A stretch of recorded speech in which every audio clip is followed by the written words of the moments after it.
Hallo, hier ist der Kai von Ich mein Kron. Schön, dass du wieder eingeschaltet hast. Ich hoffe, es geht dir gut. Ich hoffe, du bist herrlich schubfrei. Heute ist etwas Schönes passiert, worüber ich gerne mit dir sprechen möchte. Ich saß gerade noch da vorne, da ist mein Schreibtisch und ich habe die 200. Podcast-Folge von Ich um mein Kron aufgenommen. 200 Folgen, meine Güte. Und ich habe mir gedacht, meine Gedanken dazu werde ich mit dir jetzt mal ein bisschen bequatschen auf eine Tasse Kaffee. Hier ist sogar echter Kaffee drin. Guck mal hier, Ich um mein Kron-Tasse. Ist das nicht schön? Da der Darm, hier, du weißt schon, hallo. Ja, lass uns mal gemeinsam da reingehen auf eine Tasse Kaffee. Ich habe euch nämlich auf Instagram gefragt, was soll denn in der Jubiläumsausgabe vorkommen? Und da habe ich euch ein paar Sachen vorgegeben, unter anderem Frage- und Antwort-Folge. Das hat es auf Platz 1 geschafft. Und wenn du auf meinen Podcast gehst, am 25.10. geht diese Folge online. Und da kannst du sie dann hören und sie ist wirklich schön geworden, glaube ich. Jawohl. Auf Platz 2 war direkt mein Weg durch die Folgen und was ich aus dem Podcast gelernt habe für mich selber. Das war auf Platz 2 und ich habe mir gedacht, damit das jetzt nicht für die Leute völlig untergeht, die jetzt sich nicht für Frage und Antwort entschieden haben, machen wir einfach dieses Video und quatschen auf eine Tasse Kaffee gemeinsam über genau diese Themen. Mein Podcast. Ich habe vorhin vor der Podcast-Folge mal geguckt, wann ich die erste Folge eigentlich online gestellt habe. Und zwar am 25.10.2019. Vor der Pandemie noch. Wahnsinn. Und es ist wirklich ein kompletter Zufall. Glaub's mir oder glaub's mir nicht. Aber die 200. Folge, Hashtag 200, die geht am 25.10.2024 online. Das Leben wollte es so. Aber wie war das, als ich damals die Folge online gestellt habe? Ich habe sie mir vorhin mal angehört, bevor ich die Podcast-Folge aufgenommen habe. Und ja, ich klang noch ein wenig gedämpfter und mir ging es damals noch nicht ganz so gut. Das muss man ja auch sagen. 2019, meine Güte, 2018 war der Darmriss. Ich glaube, es war tatsächlich so, dass ich noch mit Stoma hier aufgenommen habe, wenn ich mich richtig erinnere, ja. Ich kam damals von YouTube. Ich wusste, ich möchte meine Geschichte weiter teilen an Menschen, die selbst betroffen sind. Vom Morbus Crohn, von Colitis ulcerosa, die ihre Diagnose vielleicht noch nicht haben und die vielleicht genauso feststecken, wie ich damals festgesteckt habe. Ich kam von dieser Plattform YouTube. Ich weiß gar nicht, ob du es weißt, aber ich war relativ groß in der analogen Fotografiebranche tätig. Hier auf YouTube. Ich habe viel Quatsch gemacht im Lomografie-Bereich mit Dennis 18 zusammen, mein kreativer Bruder. Und ja, wir haben über viele Jahre ganz, ganz viel Kram gemacht, haben uns eine große Community aufgebaut. Da waren ganz, ganz tolle Menschen mit dabei. Und auf der einen Seite war das total super, auf der anderen Seite siehst du mir aber auch beim Leiden zu. Mein ganzes chronisches Leben ist quasi online einsehbar und ich lasse diese Folgen auch weiterhin online, weil ich möchte, dass Menschen das sehen können. Und es war eine ganz, ganz schreckliche Zeit, die ich immer überspielt habe mit ganz viel Kram, den wir gemacht haben in dieser Fotografie. Ich habe Filme in Kaffee getaucht und so. Das nur nebenbei. Guck dich gerne auf dem Kanal Lomtroma um, wenn du das sehen möchtest. Aber ja, von da kam ich. Das heißt, ich war schon geübt damit, Content zu produzieren.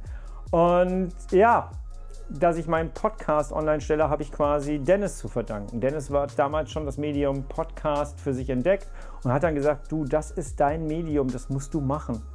Ich habe viel lieber Videos gemacht zu der Zeit, aber habe eingesehen, so nah auf dem Ohr zu sein bei Menschen, das ist viel besser in diesem Thema. Und dann haben wir damals gesagt, okay, komm, wir machen das. Und dann habe ich einen Trailer produziert und der ging dann online.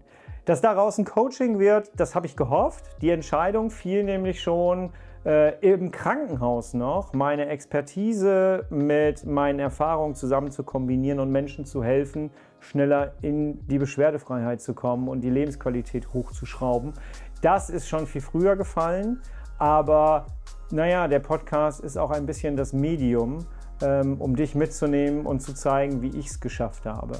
Aber, und das zeichnete den Podcast auch immer aus, Menschen zu inspirieren, nicht aufzugeben, weiterzumachen. Ich hatte ganz, ganz viele tolle Gäste. Ich habe selbst Betroffene als Gäste gehabt, die mit ihrer Story rausgegangen sind. Ich hatte aber auch dann plötzlich einen Politiker aus der ersten Riege aus Berlin, der selber betroffen ist. Vielleicht hast du das mitgekriegt. Peter Tauber war mal in meinem Podcast. Das war eine sehr, sehr tolle Folge, wie ich finde. Und ja, ich durfte plötzlich mit Ärzten arbeiten. Denn zur ganzen Wahrheit gehört auch dazu, es ist die Hashtag 200. Folge, nicht die 200. Folge. Denn ich durfte eine ganze Staffel Ich und mein Stoma aufnehmen auf dem Podcast. Und auch das, wenn du mir das 2019 gesagt hättest, ich hätte mit dem Kopf geschüttelt. Niemals. Coloplast war damals für mich mein Lieferant meiner Stoma-Utensilien. Dass ich mit denen zusammen arbeite, Wahnsinn. Ich hätte es nicht geglaubt. Und ich habe diese Arbeit geliebt und genossen. Und es sind 10 Folgen und ein kleiner Trailer. Deswegen sind wir auch eigentlich, glaube ich, bei 211 Folgen, meine ich. Wenn du das noch nicht mitbekommen hast, durchforste mal meinen Podcast nach diesen Folgen. Die sind alle großartig geworden. Da sind tolle Gäste mit dabei. Und gerade für Menschen, die vielleicht mit dem Stoma plötzlich aufwachen, nicht vorbereitet worden sind wie ich, da wirst du mit Sicherheit einiges rausfinden an Informationen. Das war eine ganz, ganz großartige Reihe. Ja, und für mich stand immer fest, ich möchte gerne Menschen so eine gemischte Tüte anbieten an Content. Also auf der einen Seite bin ich ja mit meiner Expertise da, aber auf der anderen Seite bin ich selber Betroffener. Und durch die ganzen Gäste, die bei mir waren und ganz viel gesprochen haben, hatte ich so dieses Expertending so ein bisschen hoch, aber ich hatte ja auch meine eigene Geschichte zu erzählen und ich habe ja auch meine Herausforderungen im Alltag. Und deswegen war mir wichtig, 2024 ein bisschen mehr Authentizität reinzubringen, denn ich wollte ganz gerne so ein bisschen autobiografisch sein, denn ich habe ja selber den Mist und ich muss ja selber mit Herausforderungen umgehen und deswegen habe ich dich dieses Jahr ein bisschen mehr auf dem Podcast persönlich mitgenommen und erzähle auch auf meinem Blog zum Beispiel, auf Ich und mein Kron, meine persönlichen Geschichten. Größtes Highlight kann ich nicht bestimmen. Ich durfte hier wahnsinnig viel machen in der ganzen Zeit. Ich durfte mit Ärzten arbeiten, ich durfte mit Politikern arbeiten. Eine meiner Lieblingsfolgen, die ich mir selber immer mal wieder gerne anhöre, ist die mit dem Feuerwehrmann. Liebe Grüße gehen raus. Vielleicht kennst du die Folge. Das war wirklich beeindruckend und auch dieses Mindset, da ist auch dieser Satz raus entstanden, eine Komfortzone hat immer auch eine Hintertür. Das heißt, wenn du rausgehst, geht da nicht eine Tür zu, sondern du kannst ja jederzeit in deine Komfortzone zurückgehen. Das war ein sehr, sehr starkes Bild, was mich auch sehr geprägt hat in meiner Arbeit im Coaching und was ich ja auch danach dann immer in den Podcast-Folgen immer und immer wieder weiter gepflegt habe, dieses Bild. Denn dass man raus aus der Komfortzone geht, ich glaube, das ist super wichtig und das lebe ich ja auch nach wie vor mit dem Achterbahnfahren und dem Indoor-Skydiven zum Beispiel. Ne? Ich gucke gerade so ein bisschen an der Kamera vorbei und da sehe ich tatsächlich das Cover von dem Podcast und auch das ist ein sehr, sehr persönlicher Teil.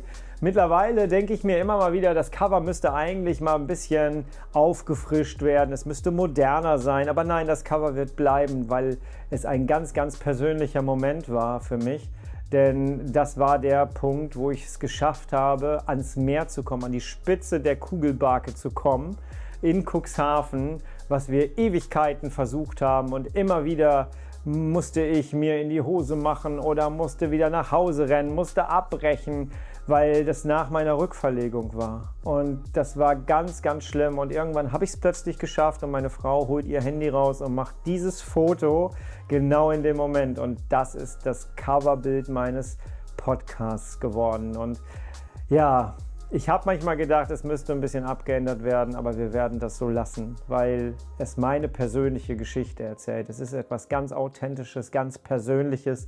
Und genau das soll der Podcast auch in Zukunft weiter sein. Es soll weiter persönlich sein. Ich weiß, dass es Menschen gibt, die eine Notoperation hinter sich gebracht haben, wie ich damals. Das war eine der Rückmeldungen, die ich immer wieder bekommen habe. Ey, ich liege gerade im Krankenhaus, ich habe eine OP hinter mich gebracht und ich höre gerade deinen Podcast und es ist so wahnsinnig genial, was ich da an Inspiration gerade höre und ich plane jetzt schon mein Leben umzubauen.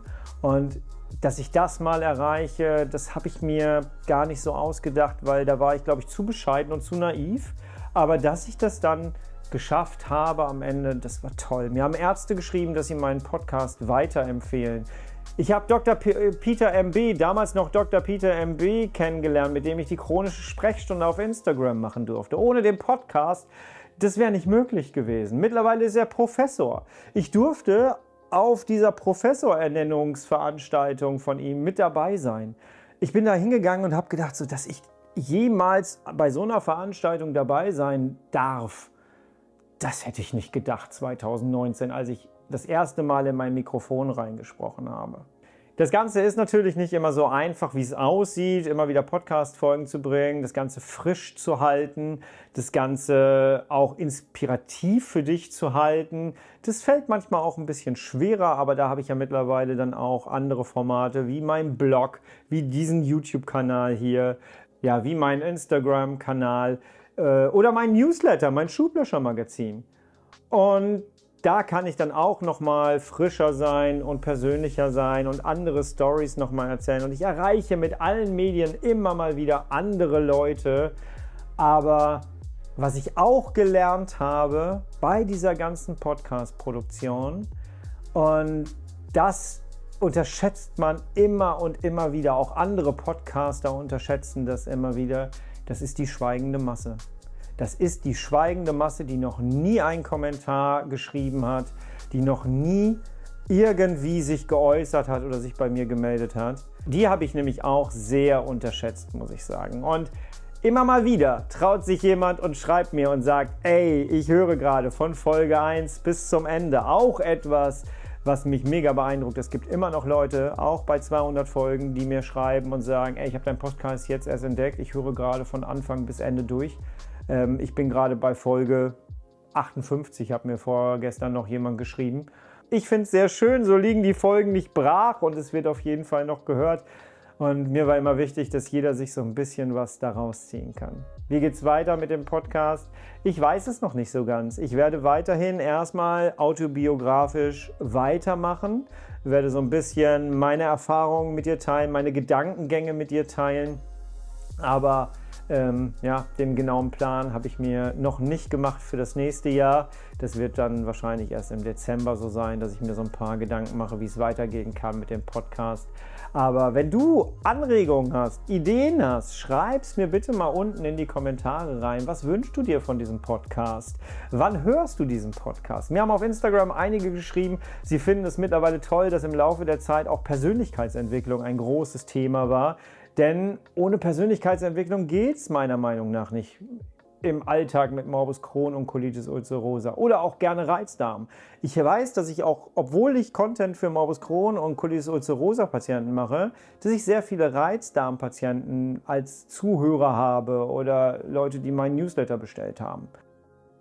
Es war eine wahnsinnig schöne Zeit. Ich kann gar nicht glauben, dass es schon 5 Jahre her ist. 6 Jahre ist mein Darmriss mittlerweile her. Ich habe heute ein ganz anderes Leben als damals. Ich darf heute mit Menschen zusammen im Coaching arbeiten und dass ich mal mit Ärzten arbeiten würde, die selbst betroffen sind und sich bei mir melden und sagen, ey, ich brauche dich als Coach, komm rein und bring mich mental wieder nach oben, dass das mal möglich ist. Das hätte ich 2019 nicht gedacht. Und da ist der Podcast wirklich der große Gamechanger für mich gewesen und das große Tor zur Möglichkeit geworden. Und ja, deswegen vielen Dank an jeden von euch, der den Podcast hört, der mein Content überhaupt konsumiert, der mir schreibt und der mit mir in Kontakt tritt. Und wenn ich dich inspirieren kann, dann ist es genau das Richtige. Ein großer Nachteil am Podcasten ist tatsächlich, dass man sehr einsam ist. Ich spreche mit meinem Mikrofon, mit einem Bildschirm, der vor mir ist, wo ich mir ein paar Notizen gemacht habe.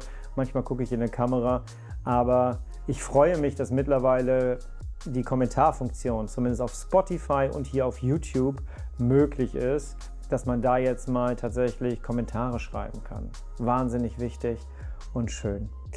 Zum Schluss möchte ich dir aber noch etwas mit an die Hand geben. Lass mich noch einen Schluck Kaffee trinken und dann habe ich ein Geschenk für dich. Warte. Kein Geburtstag, kein Jubiläum ohne Geschenk. Ich habe etwas für dich und zwar im Wert von 50 €. Es gab etwas, das habe ich mal gemacht und ich werde jetzt hier nicht verraten, was es ist. Ich möchte dich gerne ein bisschen überraschen. Du kennst es, das ist jetzt die Umverpackung.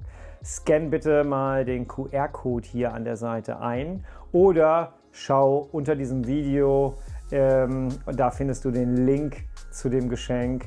Und vielleicht wirst du erstaunt sein, dass ich das einfach so raushaue. Ich habe das jetzt vor Wochen vorbereitet und freue mich, dir das jetzt einfach mitzugeben. Es hat den Wert von knapp 50 € und ich hoffe, es wird dich inspirieren und du wirst dich wahnsinnig freuen, wenn du siehst, was es eigentlich ist. Lass dich überraschen, klick drauf, gönn es dir, lad es dir kostenlos runter und viel Spaß damit auf jeden Fall. Danke, dass du mir zugehört hast. Das hier wird jetzt öfters mal stattfinden, das habe ich mir schon vorgenommen. Wir sehen uns hier an dieser Stelle recht bald wieder, du, ich und mein Kron. Und bis zum nächsten Mal. Bist, bleibst und wirst du bitte herrlich schubfrei, denn so lebt es sich am besten. Ich bin raus. Tschüss, dein Kai.